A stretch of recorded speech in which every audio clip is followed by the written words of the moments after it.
నమస్తే, welcome to big story. Taj Mahal ను హిందూ ఆలయం తేజో మహాలయంగా ప్రకటించాలని కోరుతూ కొత్తగా పిటిషన్ దాఖలు కావడం సంచలనం కలిగించింది. ఉత్తరప్రదేశ్లోని ఆగ్రా కోర్టులో ఈ పిటిషన్ దాఖలైంది. ఇప్పటికే ఈ అంశంపై వివిధ కోర్టుల్లో కేసులు పెండింగ్లో కూడా ఉన్నాయి. ఈ నేపథ్యంలో ఇవాళ బిగ్ స్టోరీ తేజో మహాలయ.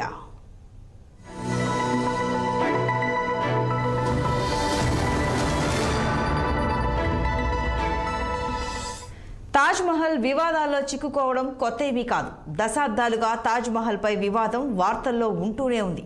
తాజ్ మహల్ ను పలువురు తేజో మహాలయ ఆలయంగా భావిస్తుంటారు.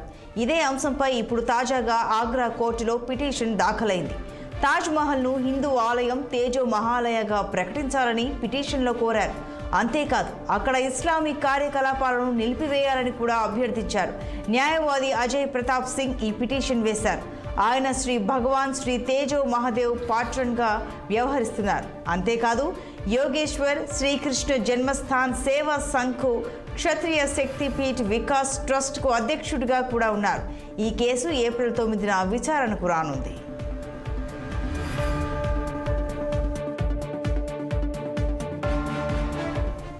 తాజ్ మహల్ ను తేజో మహాలయగా ప్రకటించాలని కోరుతూ పిటిషన్లు దాఖలు కావడం కొత్తేమీ కాదు. ఈ విషయంలో ఇప్పటికే పలు పిటిషన్లు దాఖలయ్యాయి. వీటిలో కొన్నింటిని ఇప్పటికే కొట్టేశారు. మరికొన్ని విచారణ కోసం పెండింగ్లో ఉన్నాయి. ఈ పిటిషన్లు అన్నింటికీ మూలం Taj Mahal the true story అనే పుస్తకం కావడం విశేషం. ప్రముఖ చరిత్రకారుడు పిఎన్ ఓక్ ఈ పుస్తకం రచించారు. 1989లో ఈ పుస్తకం విడుదలైంది. తాజ్ మహల్ కట్టడాన్ని 17వ శతాబ్దంలో నిర్మించలేదని, అది సామాన్య శకం 1155లో నిర్మితమైందని ఓక్ తన పుస్తకంలో పేర్కొన్నారు. భారతదేశంలోకి మొఘల్ రాజులు రాకముందే కొన్ని శతాబ్దాల క్రితమే ఈ కట్టడం రూపుదిద్దుకుందని తెలిపారు.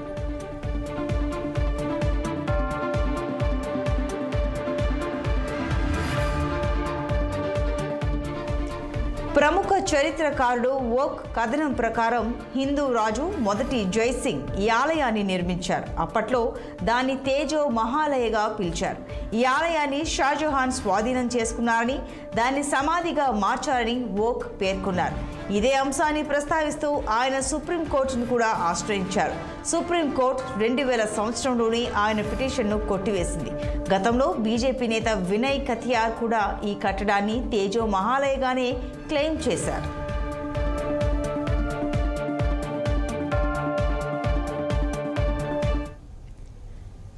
తాజ్ మహల్ ను శివాలయంగా పేర్కొంటూ 6 న్యాయవాదులు 2015 ఏప్రిల్లో ఆగ్రా జిల్లా కోర్టులో ఓ పిటిషన్ దాఖలు చేశారు.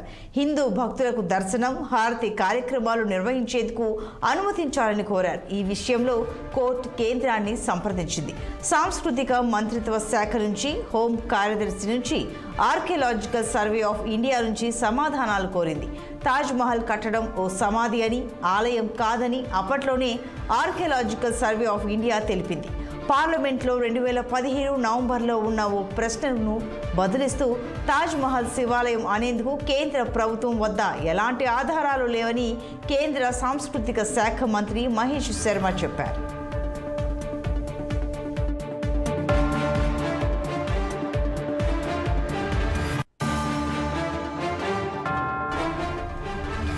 రెండు 2022లో మరోసారి తేజో మహాలయ అంశం చర్చకు వచ్చింది. అప్పట్లో ఇదే అంశంపై సుప్రీంకోర్టులో పిటిషన్ దాఖలైంది.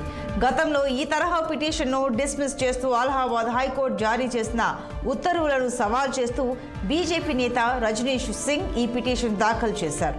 హైకోర్టు ఆదేశాల్లో ఎలాంటి తప్పిదం లేదని అప్పట్లో సుప్రీంకోర్టు స్పష్టం చేసింది. తాజ్ మహల్లో సీల్ చేసి ఉన్న 22 గదులను తెరవాలని కోరుతూ అప్పట్లో రజనీష్ సింగ్ అలహాబాద్ హైకోర్టును ఆశ్రయించారు. నిజ నిర్ధారణ బృందాన్ని ఏర్పాటు చేయాల్సిందిగా ఆయన కోరారు. తాజ్ మహల్లో సీల్ చేసి ఉన్న 22 గదుల వివాదాన్ని పరిష్కరించేందుకు ఆర్కియలాజికల్ సర్వే ఆఫ్ ఇండియా చర్యలు తీసుకుంది. ఆ గదుల ఫోటోలను విడుదల చేసింది. ఆ గదుల్లో హిందూ సంబంధిత చిహ్నాలేవి కనిపించలేదని స్పష్టం చేసింది.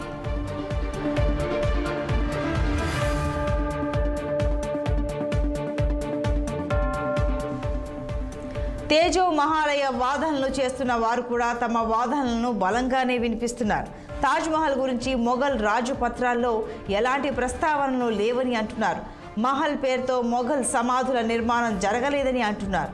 తాజ్ మహల్ సందర్శకులు చెప్పులు వదిలి లోపలికి వెళ్లడాన్ని ప్రస్తావిస్తున్నారు. సాధారణంగా ఇలాంటి సంప్రదాయం ఆలయాల వద్దనే ఉంటుందని అంటున్నారు. తాజ్ మహల్ ప్రహరీ గోడపై హిందువులు ఆరాధించే నాగుపాముల బొమ్మలు ఉన్నాయని చెబుతున్నారు. ముంతాజ్ సమాధి కోసం జైపూర్ రాజు జైసింగ్ వద్ద నుంచి భారీ కట్టడాన్ని స్వాధీనం చేసుకున్నట్లు షాజహాన్ ఆస్థాన చరిత్రను వివరించే బాద్షానామాలో ఉందంటున్నారు. తాజ్ మహల్ కట్టడానికి మరమ్మతులు అవసరమని, లీకేజీ సమస్యలు ఉన్నాయంటూ ఔరంగజేబ్ తన తండ్రికి రాసిన లేఖలను ప్రస్తావిస్తున్నారు. కొత్తగా నిర్మించిన కట్టడం కాకుండా పురాతన కట్టడం అయినందువల్లే ఆ సమస్యలు వచ్చి ఉంటాయని చెబుతున్నారు.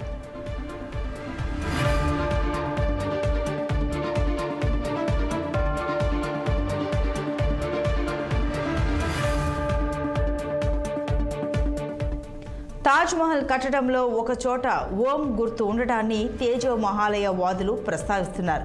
శివాలయం ఉనికిని ఓం గుర్తు చాటి చెబుతోందని అంటున్నారు. హిందూ ఆలయాలను నదీ తీరాల్లో నిర్మించడాన్ని గుర్తు చేస్తూ తేజో ఆలయం కూడా ఆ విధంగానే నిర్మితమైందని చెబుతున్నారు. ఒకే చోట 2 సమాధులు ముస్లిం సంప్రదాయాల్లో ఉండవని గుర్తు చేస్తున్నారు. కేవలం సమాధి కోసమే అయితే అత్యంత విశాల భవన నిర్మాణం జరగదని, 7 అంతస్తులతో పలు గదులతో సమాధి నిర్మించరనే వాదన కూడా ఉంది. సమాధి భవనమే అయితే బేస్మెంట్లో గుంత నిర్మాణం ఎందుకు ఉందని ప్రశ్నిస్తున్నారు. అలాంటి నిర్మాణం శివాలయాల్లోనే ఉంటుందని అంటున్నారు. ముంతాజ్ సమాధిపై శివలింగానికి అభిషేకం చేసే విధంగా కలశం లాంటి పాత్ర ఎందుకు ఉందని అంటున్నారు. ఆలయంలో దీపాలకు ఉపయోగించే ఐరన్ రింగ్స్ లాంటివి సమాధి వద్ద ఎందుకు ఉన్నాయని ప్రశ్నిస్తున్నారు.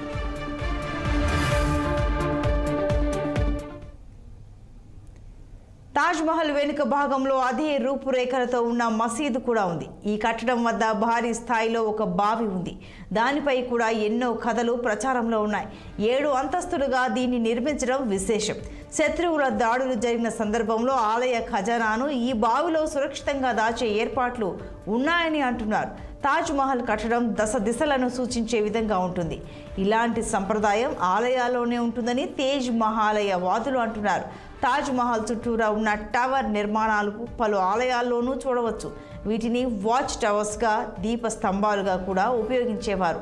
ముస్లిం కట్టడాలకు ఉండే డోమ్లు సాధారణంగా పైభాగంలో క్యాప్ లేకుండా ఉంటాయని, ఇక్కడ మాత్రం డోమ్ పై భాగంలో ఉన్న కమలం పువ్వు హిందూ ఆలయాన్ని గుర్తు చేస్తోందని చెబుతున్నారు.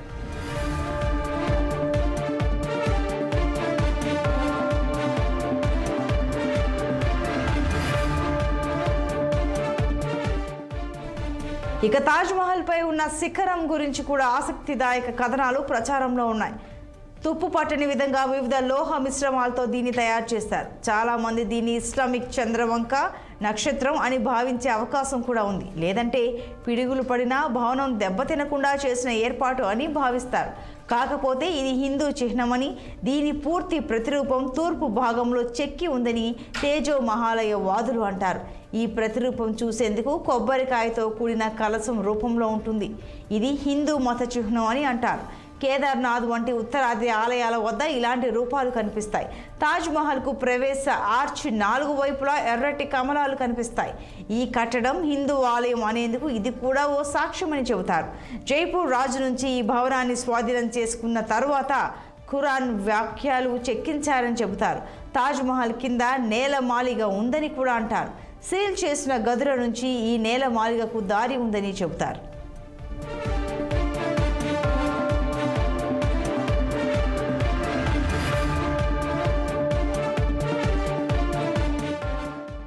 తాజ్ మహల్ను చేరుకునే కారిడార్లు హిందూ ఆలయ నిర్మాణాలను గుర్తు చేసే విధంగా ఉంటాయి.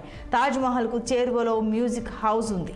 తాజ్ మహల్ నిజంగానే సమాధి కట్టడం అయినట్లయితే అక్కడ సంగీత భవనం ఎందుకు ఉంటుందని ప్రశ్న వస్తోంది.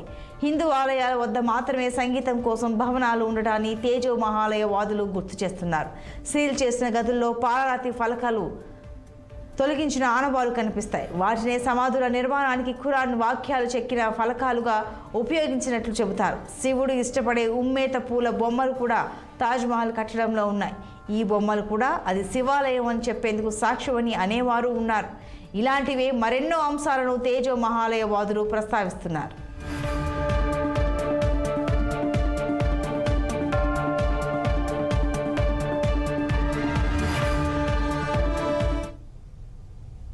మొత్తం మీద ఇప్పుడు ప్రాచీన ఆలయాల వివాదాలు ఎన్నో తెరపైకి వస్తున్నాయి. వారణాసి, మధుర, భోజ్శాల, ఆదినాథ్ ఆలయం ఇలా చెబుతూ పోతే వందలు వేల సంఖ్యలో వివాదాలు ఉన్నాయి.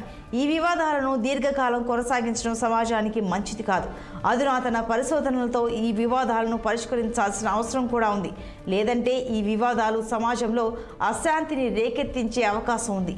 స్థానిక చరిత్ర, సంప్రదాయాలు, ఆచార వ్యవహారాలను గౌరవిస్తూ రెండు వర్గాల వారు నిర్ణయాలు తీసుకోవాల్సిన అవసరం ఉంది. అయోధ్య వివాదం 500 ఏళ్ల పాటు కొనసాగింది. తేజో మహాలయ వివాదం ఇంకెన్నాళ్ళు కొనసాగుతుందో చూడాలి మరి.